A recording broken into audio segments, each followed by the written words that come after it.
Sinusubukan nga namin dito na kawin yung back ng kalaban.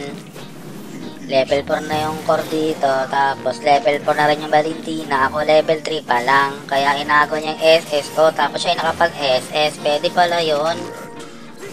Tapos bumawi sila rito, gusto nila rin mag-steal ng buff, kaso nakuha na agad ng core namin.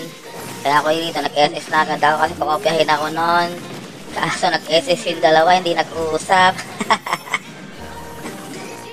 Grabe to, tatlo sana yan, no? SS sana agad ako, kaso nag-aantay ako ng ano ko, ng matinong kampi ko. Pag haya lang, mahirap yan. Talon pa ng talon yung Sylvana dito. Tapos nakita yung MM parating na, kaya SS na ako dyan. Oh, diba? Kaso, ang lakas talaga ng pangkiliti niya ni Sylvana.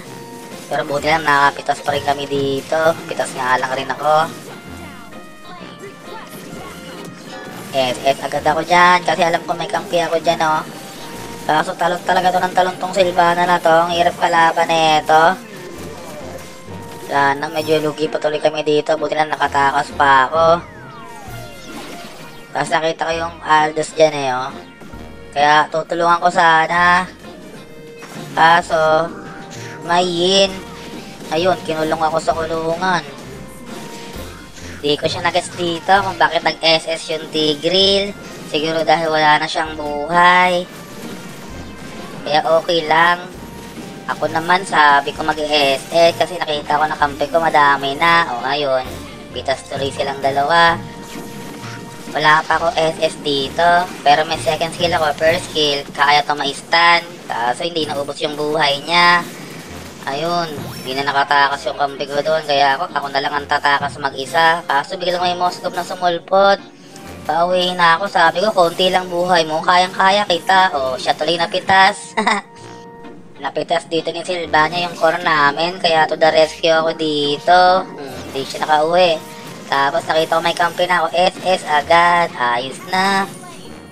May crash bigla sa mid, kaya tulong ako rito. Kaso wala pong SS, tapos konti lang buhay nila dyan. Tapos yung Tigreal dito, naramdam ko, konti lang buhay nung, kaya hinabol ko yan. Wait lang, Tigreal, hatid na kita. Mabait naman ako. Dito ka lang muna. Yan, dito ka lang. Ilag ako dyan kasi alam ko second skill siya eh. Ang lapad ko kasi, grabe naman. Ako tuloy napitas dito, yawa. Ayos sana side ko dito. Kaso nagtaka ako, bakit biglang kumalas sila rito? Nakawala sila sa aking kadena. Ako tuloy nadali dito, pati kambi ko. Awit naman yun. Tapos dito bilang na wipe out kalaban namin, si Valentina natira. Alam na this. Yeah,